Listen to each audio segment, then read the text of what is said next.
कुपोषण के शिकार बिना गुंडा, टेकामेडा, कोडूर के आदिवासी। सरकारी योजनाओं का अता पता नहीं। छत्तीसगढ़ के बस्तर इलाके में कांकेर और नारायणपुर जिला कुपोषण का गढ़ बनता जा रहा है। तमाम सरकारी योजनाओं के बाद भी दावों की हकीकत कागजों में दम तोड़ रही है। जिले के आदिवासी कुपोषण की गंभीर समस्या से जूझ रहे हैं। कई इलाकों में आदिवासियों के लिए स्वास्थ्य सुविधाएं और मितानीन का दूर दूर तक अता पता नहीं है। अब जैसे अबूझमाड़ के बिनागुंडा, कांकेर के ताड़बेली ग्राम पंचायत के आश्रित ग्राम टेकामेडा, कोडूर, मुसपरसी को ही ले, यहाँ के आदिवासी गरीबी रेखा के नीचे जीवन यापन करते हैं। इन गांवों में आदिवासियों के परिवार रहते हैं जिसके वे सदस्य हैं। इनसे बात करने पर पता लगता है कि ये लोग शासन की योजनाओं से अनजान हैं। सरकार भले ही इस इलाके के विकास के लिए करोड़ों रुपए भेजती हो, मगर आदिवासी समुदाय को इसका लाभ नहीं मिल रहा है। इस गांव में रहने वाले ज्यादातर बच्चों का पेट फूल गया है और उनके हाथ पांव दुबले पतले हैं। देखकर समझ में आता है कि ये बच्चे गंभीर रूप से कुपोषण की चपेट में हैं तथा उन्हें जल्द ही जल्द मदद की जरूरत है। इन आदिवासी बच्चों को इलाज की जरूरत है। इन गांवों में आदिवासी बच्चों और महिलाओं की हालत कुछ ठीक नहीं है। इन आदिवासी बच्चों और महिलाओं से कुपोषण को दूर करने के लिए गांव में आंगनबाड़ी केंद्र भी नहीं है। टेकामेडा, कोडूर और मुसपरसी जैसे गांवों में आंगनबाड़ी भवन का निर्माण कार्य शुरू तो हुआ, लेकिन सालों बाद भी यह निर्माण अधूरा ही है। ग्रामीणों की माने तो इन गांवों में पिछले कई साल से आंगनबाड़ी कार्यकर्ता और पर्यवेक्षिका नहीं पहुंची हैं। महिला बाल विकास विभाग द्वारा इन आंगनबाड़ी केंद्रों को सिर्फ कागजों पर ही संचालित किया जा रहा है। ऐसी असामान्य परिस्थितियों में यह समझना मुश्किल ही नहीं कि आदिवासी बच्चों और गर्भवती महिलाओं को ready to eat food, polio की खुराक और कुपोषण तथा बीमारियों से बचाने के लिए लगाया जाने वाला टीका अब तक नहीं लगाया गया है। अब थोड़ी बातें इन गांवों की भी। घने जंगलों और पहाड़ों के बीच बसे इन गांवों को बाहरी दुनिया से जोड़ने के लिए एक कच्ची सड़क तक नहीं है, जिसके कारण आदिवासियों को छोटे बड़े नदी नालों को पार कर पगडंडियों के रास्ते गांवों से आना जाना पड़ता है। इन गांवों में पेयजल के लिए एक एक सरकारी हैंडपंप लगाया गया है। गर्मी के दिनों में यह हैंडपंप सूख जाता है, जिससे ग्रामीणों को नदी में बने झारिया का दूषित पानी पीना पड़ता है। घरेलू उपयोग की चीजों के लिए पास की दुकानें 10 से 15 किलोमीटर दूर मोरखंडी और रेंगावाही गांव में हैं। रास्ते में कोटरी नदी पड़ती है, जिसे बरसात के दिनों में पार कर राशन पानी लाना संभव नहीं होता। ऐसे में इन आदिवासियों की मुश्किल भरी जिंदगी का अनुमान लगाना बहुत कठिन तो नहीं ही है। गांव में बिजली नहीं है और चिमनी जलाने के लिए मिलने वाला 1 लीटर मिट्टी का तेल हर रात अंधेरे से लड़ने के लिए पर्याप्त नहीं होता। यही कारण है कि अधिकांश घरों में रातों में अंधेरा पसरा रहता है। आदिवासियों के लिए स्कूल नहीं। यहाँ के ज्यादातर आदिवासियों ने आज तक स्कूल की दहलीज पर कदम नहीं रखा है और ना ही सरकार ने आदिवासियों को शिक्षित करने के लिए गांव में स्कूल खोलने की जहमत उठाई है। सरकार के दावे और वादे इन गांवों में दम तोड़ देते हैं। आदिवासी चाहते हैं कि यह तस्वीर बदलनी चाहिए, लेकिन उनकी आवाज अब तक अनसुनी है। अस्पताल पहुंच से दूर। यहाँ रहने वाले आदिवासी बताते हैं कि इस इलाके में स्वास्थ्य सुविधाओं का बुरा हाल है। यदि कोई बीमार पड़ जाए तो उसे गांव के ही दवा दारू पर निर्भर रहना पड़ता है। गांव से अस्पताल तक जाने के लिए कोई रास्ता नहीं है। मरीज को खाट पर लाद कर बड़ी मुश्किल से दूर के अस्पताल लाया जाता है। तब तक मरीज की हालत और भी गंभीर हो जाती है। गांवों में चिकित्सक कभी नहीं आते हैं और ना ही जिला प्रशासन इस ओर ध्यान देता है। और हाँ, बिनागुंडा, टेकामेटा जैसे गांवों में प्रधानमंत्री आवास योजना और स्वच्छ भारत मिशन कभी आया ही नहीं है। घरों में शौचालय नहीं होने के कारण गांव वाले आज भी खुले में ही शौच के लिए जाते हैं, जबकि प्रधानमंत्री आवास योजना का लाभ नहीं मिलने से आदिवासियों के मकान आज भी कच्चे मिट्टी के ही है। नमस्कार दोस्तों, मैं हूं अंकुर तिवारी और इस वक्त मैं टेकामेटा गांव में मौजूद हूं। ये कांकेर ज़िले में आता है और पखांजूर तहसील का गांव है। ताड़बेली ग्राम पंचायत है। और आप मेरे पीछे देखेंगे ये आंगनबाड़ी केंद्र पिछले 5 साल से अधूरा पड़ा है और आंगनबाड़ी नहीं होने के कारण इस गांव के आदिवासी बच्चों में कुपोषण गहरा रहा है। इसे पिछली सरकार के कार्यकाल में निर्माण कार्य शुरू हुआ था, लेकिन आज 5 साल बीत जाने के बाद भी इसका निर्माण पूरा नहीं हुआ। जाहिर है इसे बनाने में भारी भ्रष्टाचार की बात गांव वालों ने हमें बताई है।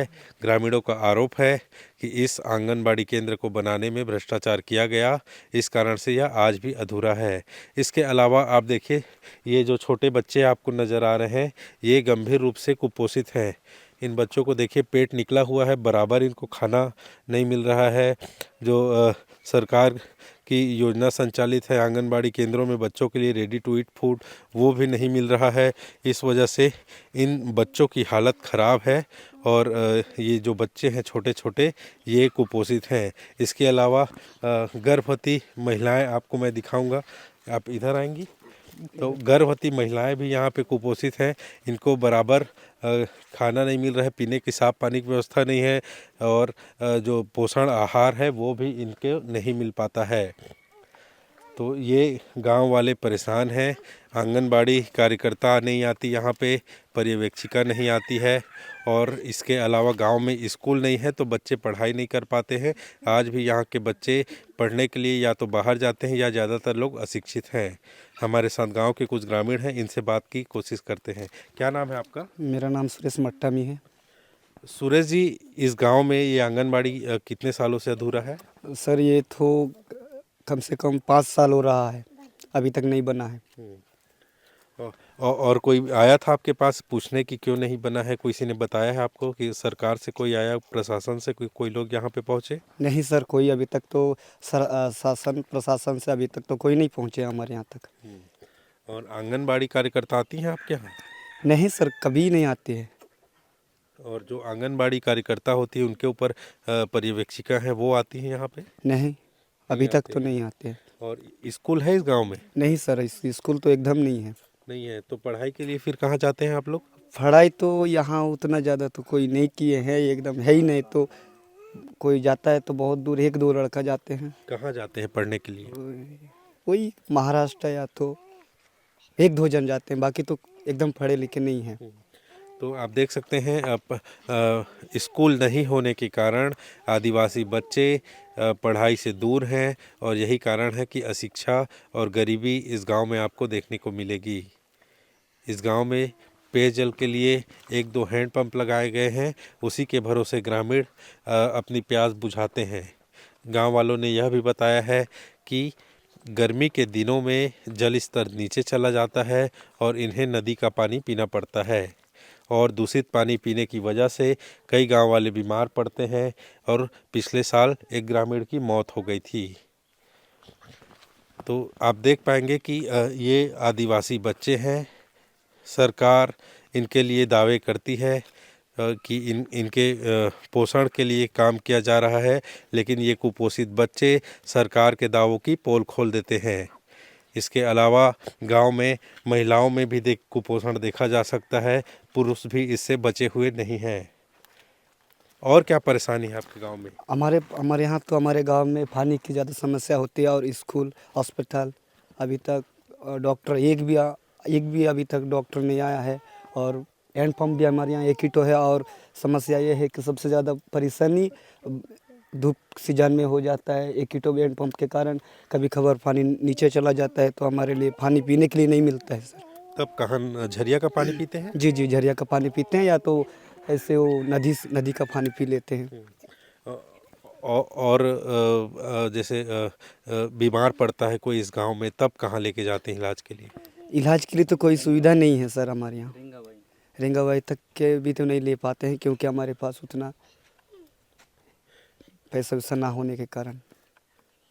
तो लोग परेशान हैं। महिलाओं से बात करके देखते हैं, हालांकि महिलाएं हिंदी नहीं जानती हैं, लेकिन अगर वो गोंडी में बता पाएंगे। क्या नाम है आपका? सगनी। आपको अभी कोई देखने आया था गर्भावस्था के बाद कोई सरकारी मदद मिली है? आंगनबाड़ी बदे भाई हो संदिया तो बस के भाई और टीका लगा है आपको? गर्भवती महिलाओं को जो टीका लगता है सुई बतनी तमन था इल्ले नहीं लगा है। और आंगनबाड़ी कार्यकर्ता आती है आपके यहाँ? भाई हो नहीं आती है। और पर्यवेक्षिका हैं वो आती हैं? कोई नहीं भाई आता हो है। तो देखिए गर्भवती महिलाओं को जो लगने वाला टीका है वो भी नहीं लग पाता है, क्योंकि बेहद अंदरूनी ये इलाका है और इसे एक तरह से रहस्यमय बना दिया गया है कि लोग यहाँ ना आए। और आप हालत तो देख ही रहे हैं कि आंगनबाड़ी भवन अधूरा पड़ा है और महिलाओं को बराबर खाना नहीं नसीब होता है, पोषण नहीं मिल पा रहा है इनको, और ये लोग अपनी व्यथा भी नहीं बता पाते हैं क्योंकि भाषाई संकट है। गोंडी बोलने वाले ये लोग हैं और हमें गोंडी नहीं आती है, इस वजह से गांव वाले अपनी बात नहीं रख पा रहे हैं। आप हिंदी जानती हैं? नहीं आता हिंदी आपको? आपको आता है? नहीं आता है। तो लोग नहीं बता पाते हैं। इन्हीं से बात करते हैं। इस गांव में जो सरपंच है वो कहाँ रहते हैं? वो अभी थाड़वेली में है सर। ताड़बेली में। जी। तो वो आते हैं गांव में? नहीं तो अभी तक जब हम लोगों ने पहले एक बार बोले थे उसको आंगनबाड़ी के लिए, तब एक बार आया था, तब से आज तक के नहीं आया है। और ये अधूरा क्यों है, जब- ये उन लोगों ने कारण बताया? नहीं अभी तक तो कोई कारण नहीं बताया है। और हम लोग पूछने के बाद वो बोला कि ये साल हो जाएगा बोला, लेकिन अभी तक कम से कम 6-5 महीना हुआ है। मैं बहुत पहले उससे बात किया था कि कब हमारी आंगनबाड़ी को जो अधूरा है उसको कब पूरा करोगे। मैं बोला तो उसने बताया कि ये साल हो जाएगा। सचिव से भी मैं बात किया था तो फिर वो बोल रहा था ये साल हो जाएगा, लड़का बोल दिया। लेकिन फिर अभी भी नदी कम होने के बाद हो जाएगा बोला। उसके बावजूद आज भी यहाँ तक ना सचिव आ रहा है ना ही सरपंच, कोई ध्यान नहीं दे रहे हैं सर हमारे। तो आप देख सकते हैं आदिवासियों को उनके हाल पर छोड़ दिया गया है और यही कारण है कि आदिवासियों में गरीबी और अशिक्षा जाने का नाम नहीं ले रही है, क्योंकि जो सिस्टम है वो इनके लिए एक बेहतर काम करने के प्रयास नहीं कर रहा है इस इलाके में। और इस गांव की हालत तो इतनी बदतर है कि यहाँ पे आंगनबाड़ी नहीं है, स्कूल नहीं है, अस्पताल नहीं है, और जब स्कूल ही नहीं होगा तो बच्चे पढ़ाई कैसे करेंगे। इसके अलावा मूलभूत सुविधाओं की कमी है, वो तो है ही। इन आदिवासियों की मांग है कि इस गांव में सरकार ध्यान दे और मूलभूत सुविधाओं की व्यवस्था करे ताकि इन आदिवासियों का जीवन कुछ बेहतर हो सके। टेकामेटा गांव से अंकुर तिवारी।